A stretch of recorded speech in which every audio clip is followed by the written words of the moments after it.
চলে এলাম মঙ্গলবারের নিরামিষ লাঞ্চ থালি নিয়ে। আজকে লাঞ্চে আমি ভাত খাবো না, শরীরটা তো বিশেষ ভালো নেই। যদি ভাত খেলে আবার যে জ্বর আসে, তাই 3টে রুটি নিয়ে নিয়েছি। পটল ভাজা, কুমড়োর ছিচকি বা কুমড়ো বটি যে যাই বলো, কালো জিরে আর কাঁচা লঙ্কা ফোড়ন দিয়ে, আর হচ্ছে আলু পটলের ডালনা। এই করেছি আজকে। আমি তো খেতে বসলাম, তোমাদের খাওয়া গেছে কিনা অবশ্যই কমেন্টস করে জানিও।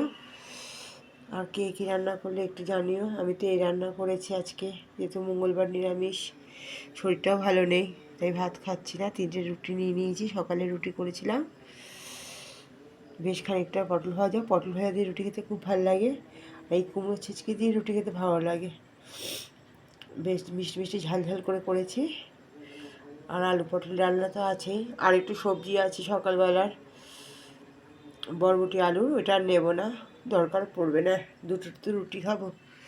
চলো তোমরাও খাওয়া দাওয়া করে নাও। তোমরা কে কী রান্না করলে অবশ্যই কমেন্টস করে জানিও। আর আজকে লাঞ্চের থালি যদি তোমাদের দেখতে ভালো লাগে, প্লিজ একটা লাইক করে দিও। যারা নতুন দেখছি চ্যানেলটি, প্লিজ সাবস্ক্রাইব করে দিও।